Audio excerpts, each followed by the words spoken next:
clear about what your purpose is? You know, as we maneuver through life, and we've talked about in this series how the world is a place of duality.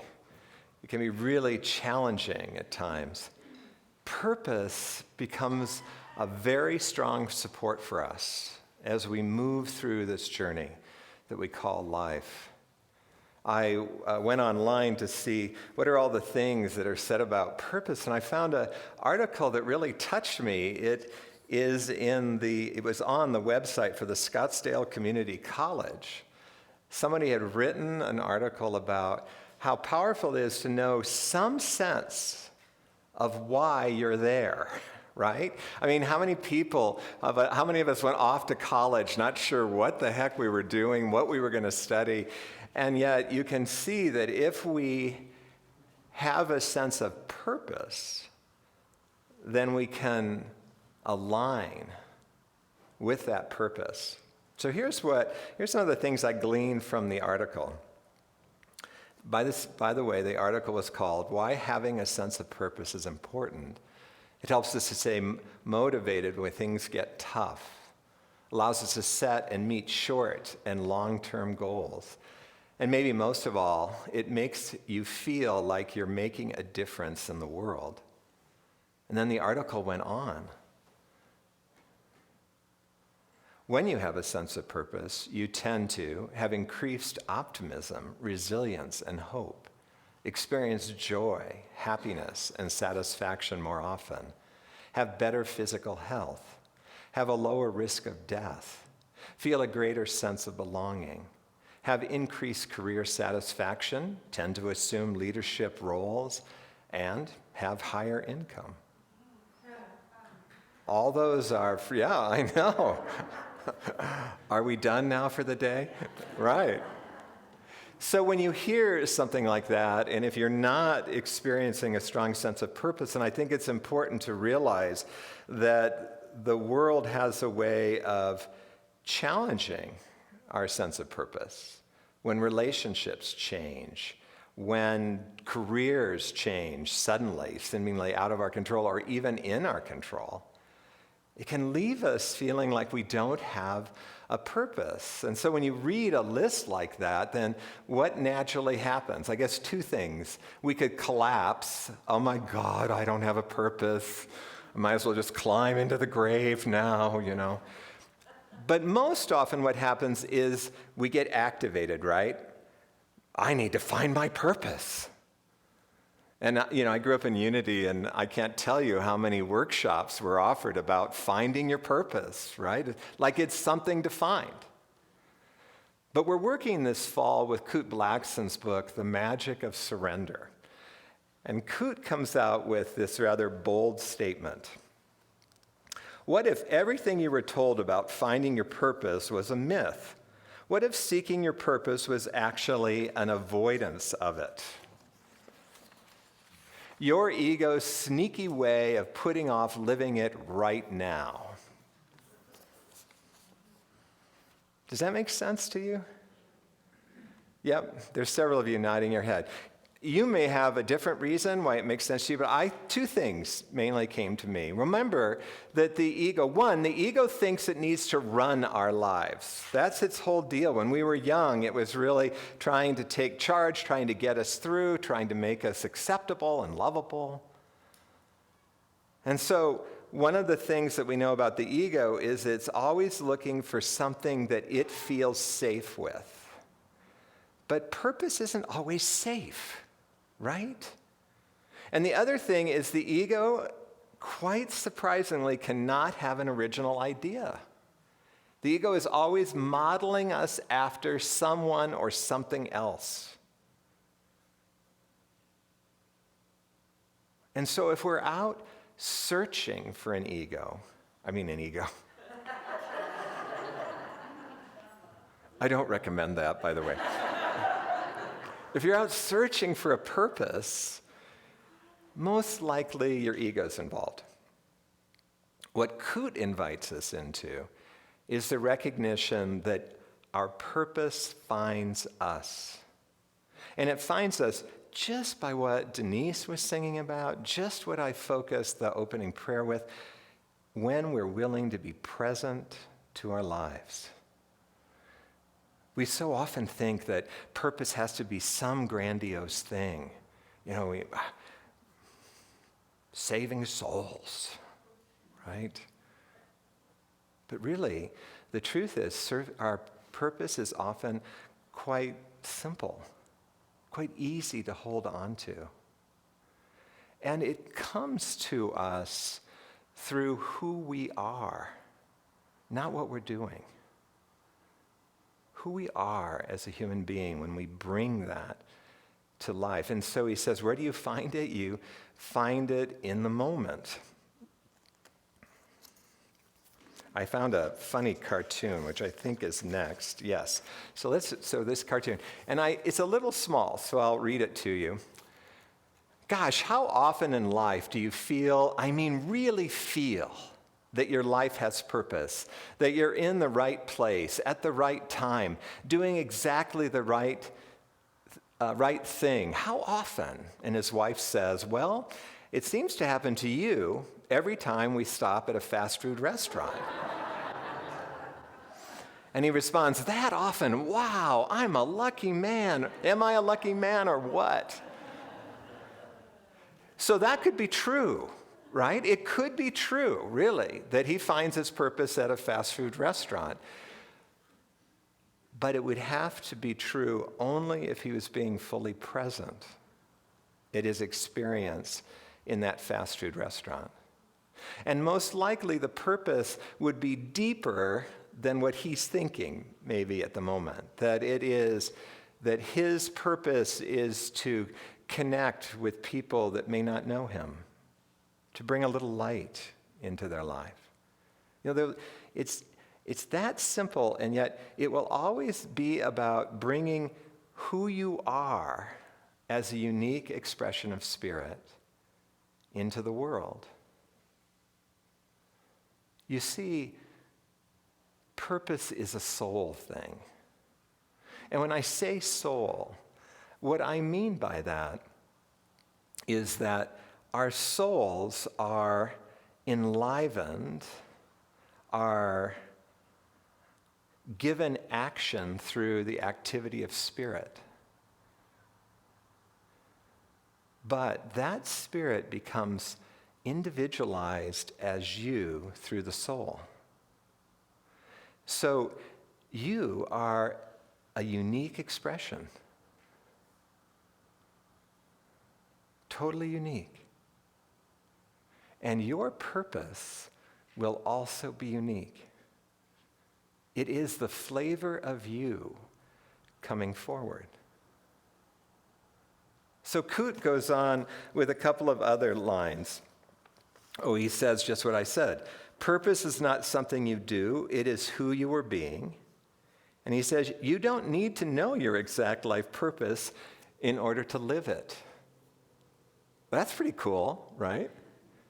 How many of you think that could be your experience? Yeah, right. I know for me, I clearly feel that I'm standing in my purpose now. But before I understood what my purpose was, I was in business. But it was very interesting. I was a little unusual and I was a manager in business, right? So I was in public accounting, and I got hired into a company, and I was the controller of that company, and the chief financial officer became my mentor. And less than 2 years into my job, he said, we need to get you out of this job. Which could be, if I didn't trust him so much, that could be a little, scary. But he said, your gift is working with people. We need to find a way in this company for you to work with people. And so I was moved into managing one of the divisions. And it's true, that division did distribution. And one of the things we did with this division is we tracked our accuracy by team. Everyone worked as a team. And we could see when the accuracy of a team was falling off. And in the old management style, right, you would just go to them and say, get your shit together. But that wasn't how I was wired. I would go and meet with the individual very casually. I didn't call them into my office. I go meet them on the floor or something. What's going on in your life?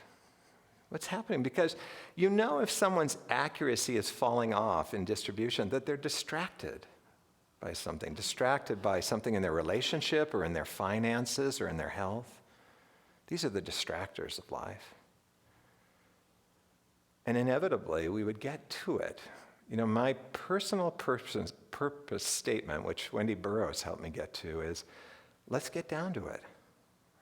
What is it? What's going on? And it's interesting that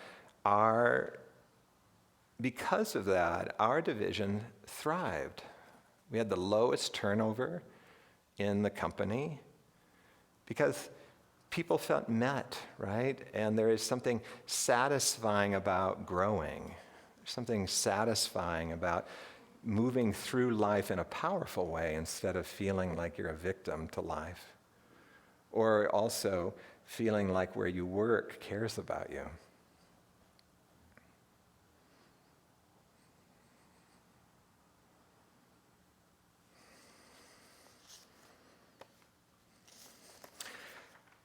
So Coote says that our true purpose, actually, that we're here to grow and evolve. That all souls want to grow and evolve. And that while there would be some uniqueness about our purpose underlying it, we're here to grow. We're here to evolve.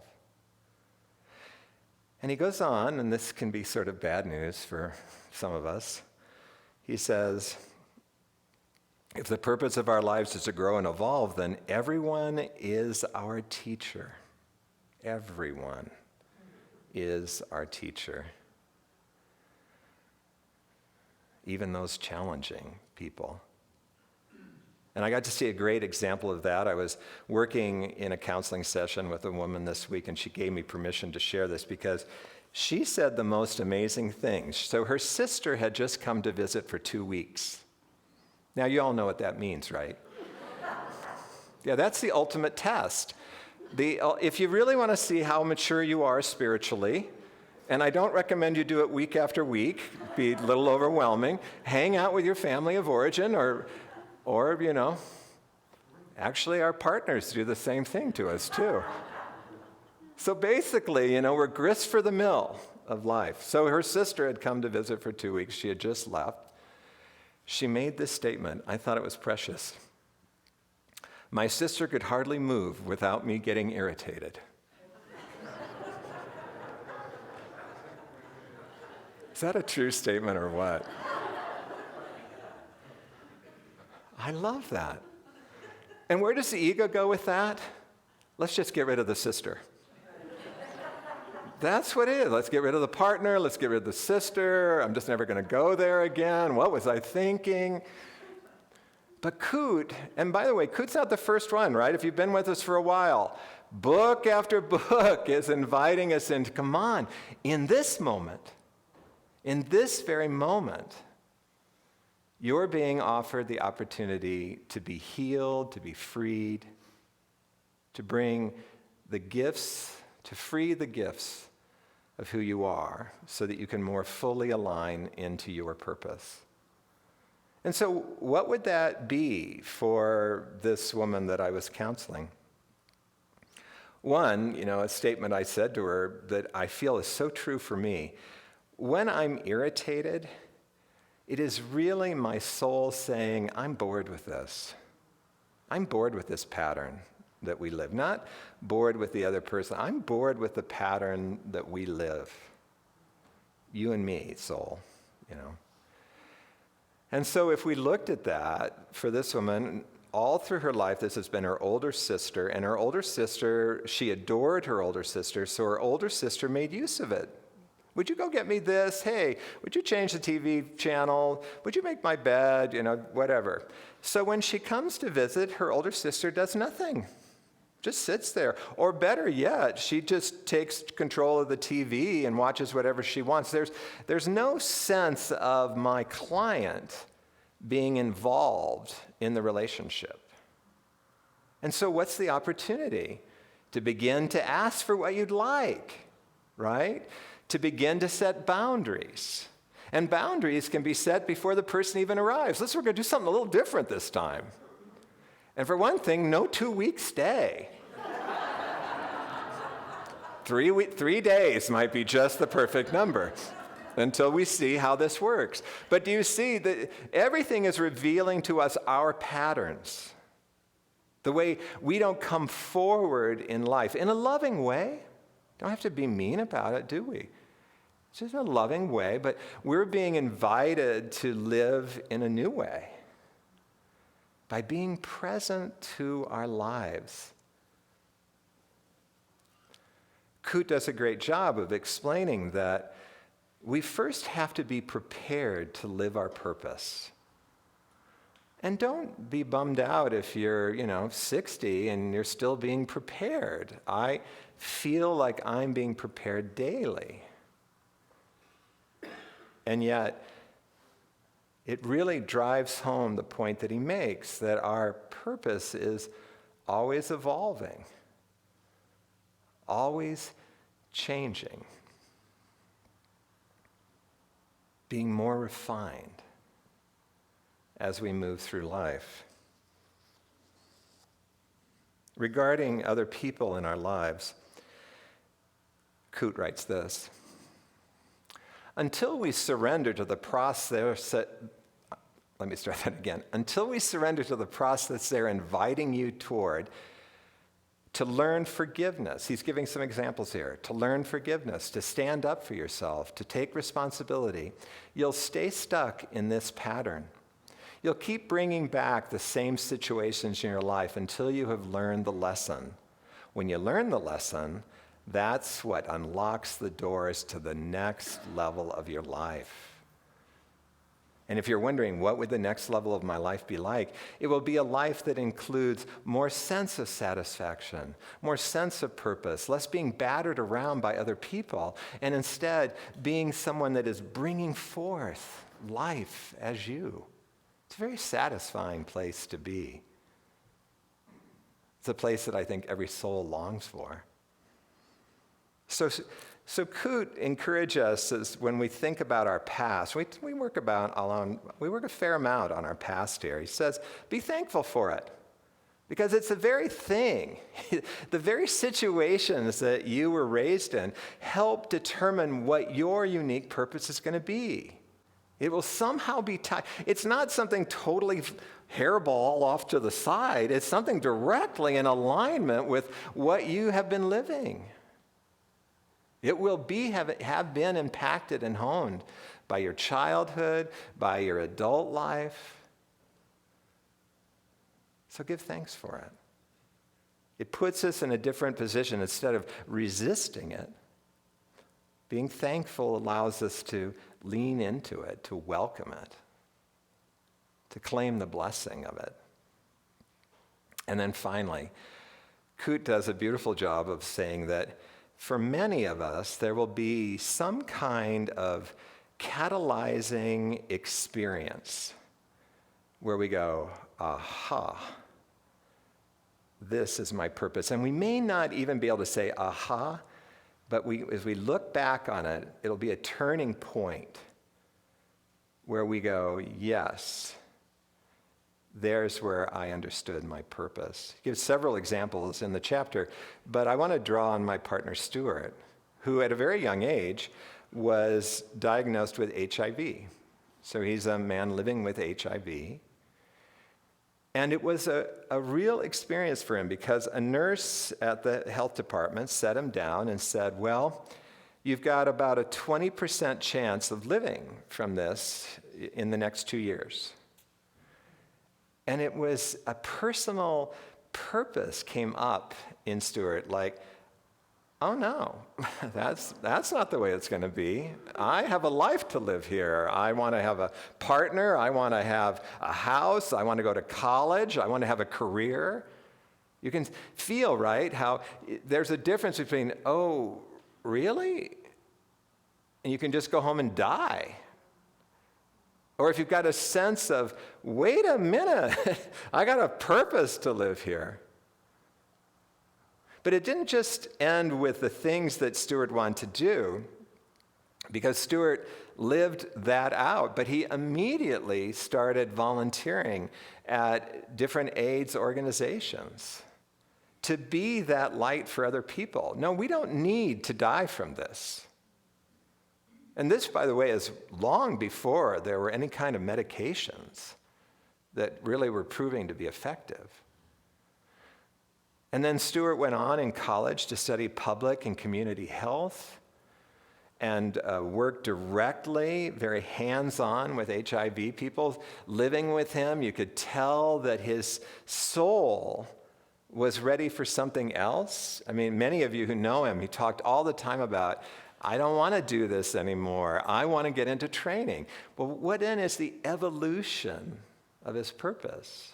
I asked him today, what would you see that as the evolution? He said, I wanted to work with the people that worked hands-on, with people with different conditions. You know, it doesn't have to be HIV anymore. HIV is kind of, under control. This is the way that we evolve and develop. For me, I would have never guessed in a million years that I was going to be a minister. So God had to come to me with a voice and say, you are to be a minister. Oh, well, I'm a little thick-headed. I mean, I was raised in a family of business. It never occurred to me. Even when I was pulling people in and talking to them in my office or talking them out on the floor and really working with them, I would have never thought to say, what's your purpose? To work with people? No, I run businesses.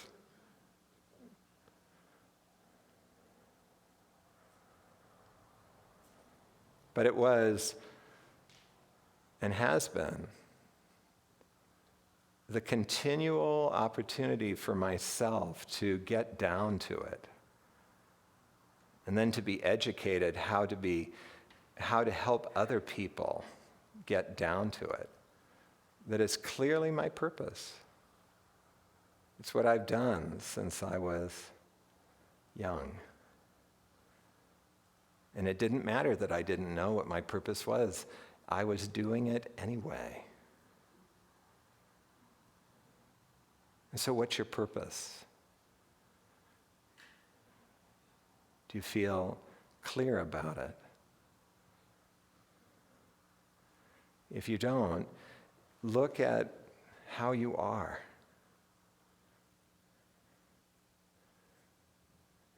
And if you want it to evolve and deepen, which is the evolution of your own soul, practice being in the moment. Because life is continually giving you the opportunity to know more about who and what you are as a unique expression of spirit. If there's anything that you practice this week, practice being present to what's happening now. And so it is.